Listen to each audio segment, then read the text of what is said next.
Es importante conocer el derecho internacional humanitario, pero más importante aún es respetarlo y hacerlo respetar. Puede ser incluso una cuestión de vida o muerte.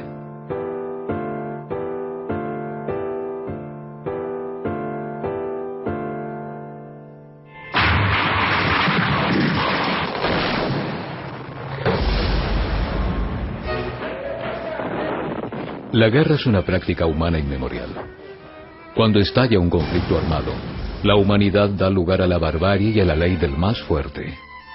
La brutalidad y el caos se instalan. Las casas, la gente, todo lo conocido se desvanece. Y los primeros que sufren las peores consecuencias son los civiles. Tenía un hogar estable y lo perdí. Lo perdí todo. Todo. Robos, violaciones, expulsiones, masacres y violencia de todo tipo son las marcas del rostro doloroso, sangriento, desesperado de la guerra.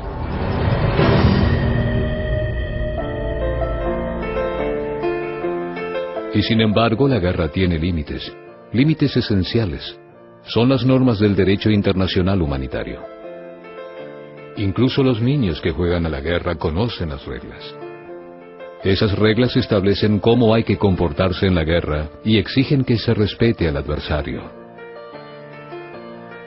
Basadas en la costumbre y forjadas por antiguas civilizaciones, las primeras leyes de la guerra se inspiran también en fuentes éticas y religiosas como la Biblia y el Corán. En 1864, con el impulso de Henri Dunant y del Comité Internacional de la Cruz Roja, comienza a desarrollarse el derecho internacional humanitario moderno. Da origen a una regla capital: proteger a las personas que quedan fuera de combate en el campo de batalla.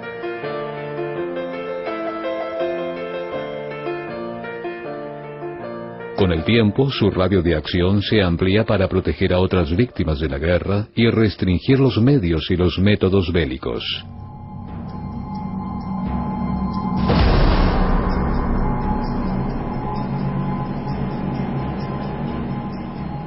Organización neutral e independiente, el CICR tiene el mandato de la comunidad internacional de promover el respeto del derecho humanitario. Elaborado especialmente para situaciones de guerra, el derecho internacional humanitario se diferencia de los derechos humanos que se aplican en todas las situaciones. The ICRC has a double responsibility.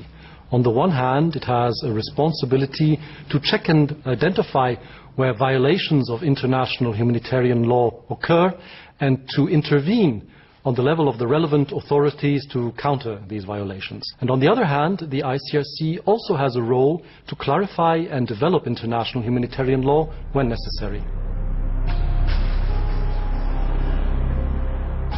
Los convenios de Ginebra fueron ratificados y aceptados por todos los estados.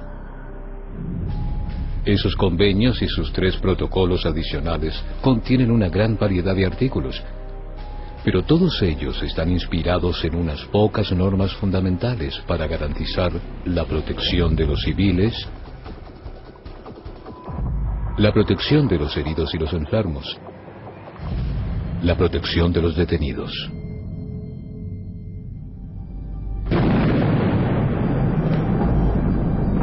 Cuando los beligerantes no distinguen entre población civil y objetivos militares, comienza a cundir el terror y se alimenta el ciclo infernal de las represalias.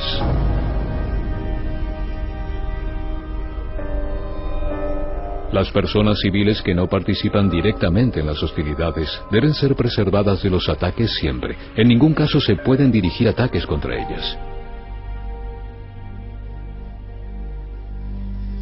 La inobservancia de esta norma fundamental con frecuencia lleva a las víctimas civiles al camino del éxodo, camino duro y plagado de incertidumbre y sufrimiento. Unfortunately, what we've seen in the last couple of decades is that the main victims of armed conflict are civilians, men, women, and children. That the idea of war between 2 armies who line up on a battlefield and fight each other is long past. Now we see that up to 90% of the casualties of modern warfare are civilians.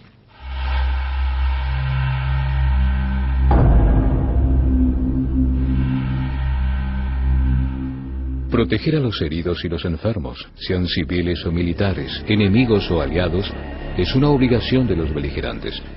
Como tantas veces repitió Henri Dunant, un soldado herido es un hombre fuera de combate. Y también se debe respetar a los socorristas, sus medios de transporte y los hospitales. Los emblemas distintivos de la Cruz Roja, la Media Luna Roja y más recientemente el Cristal Rojo existen para que el personal médico pueda realizar sus actividades en forma segura, pero es difícil garantizar esa seguridad.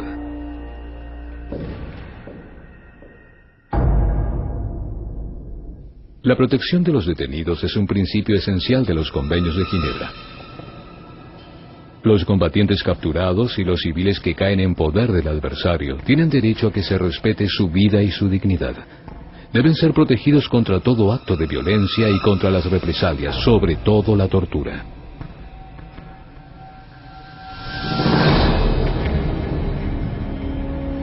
También deben poder intercambiar noticias con sus familiares y beneficiarse de las garantías procesales fundamentales.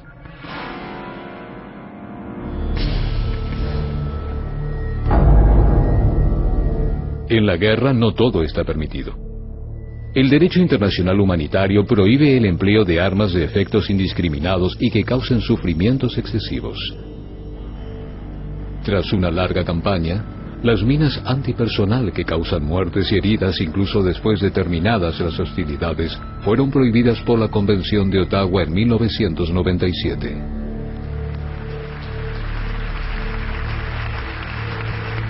Hoy en día, las armas que más preocupan son las municiones en racimo. Si bien se avanza hacia su prohibición, nada dice que en el futuro no se desarrollarán nuevas armas, aún más insidiosas. El derecho internacional humanitario tendrá entonces que reglamentar o combatir su empleo.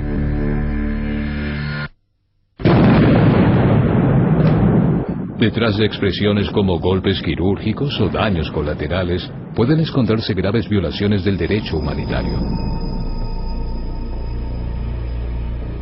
Los beligerantes deben tomar todas las precauciones posibles para atacar solo a los objetivos militares y abstenerse de lanzar ataques que incidentalmente podrían causar daños civiles excesivos. Los principios de distinción, proporcionalidad y precaución son esenciales, pero lamentablemente no siempre se los respeta. Desde el 11 de septiembre de 2001, el contexto internacional se ha polarizado y han surgido múltiples tensiones. La aparición de redes terroristas y de programas de lucha contra el terror ha desestabilizado numerosas regiones. Las normas del derecho internacional humanitario se aplican a todas las nuevas situaciones de conflicto armado y tratan de responder a los desafíos actuales.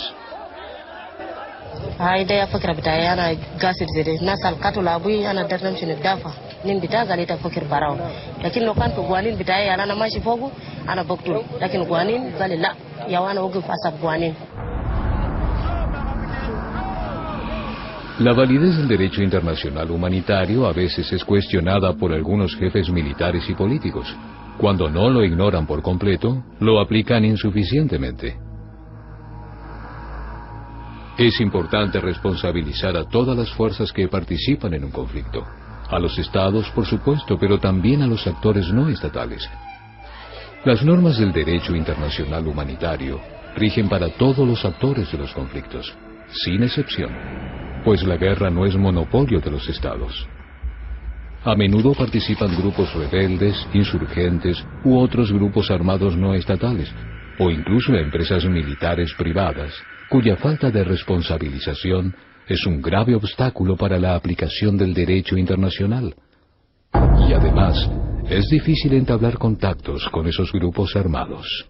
It is very important that the ICRC should put in more effort to speak to them as soon as they have been identified, go into their camps and try to educate them on the law of armed conflict. debe lucharse contra el desconocimiento del derecho internacional humanitario. Si las normas del derecho no se conocen, es imposible aplicarlas y respetarlas. These rules are taken from international conventions that your own country has signed. Everybody has a right to be cared for when he or she is wounded. Para que se respete el derecho humanitario, es fundamental que los estados incorporen esas normas en la legislación de su país y en su doctrina militar. Nosotros trabajamos del futuro, del 97 en adelante. Y nuestra labor es así, o sea, es difundir y aplicar el derecho internacional humanitario para dar a conocer esta normativa con el objetivo de prevenir los errores y los horrores que se cometen durante el conflicto armado.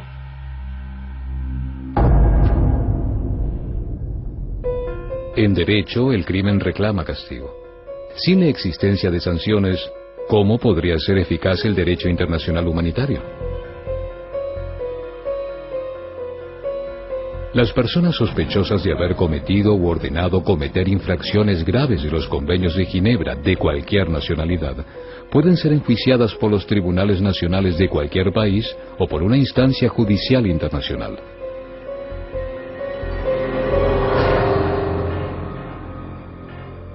En La Haya, Países Bajos, la Corte Penal Internacional es un tribunal de justicia independiente y permanente que enjuicia a las personas acusadas de los crímenes más graves, es decir, los crímenes de genocidio, de lesa humanidad y de guerra. Más de 100 países ya han ratificado el estatuto de la Corte, pero ese número todavía no alcanza.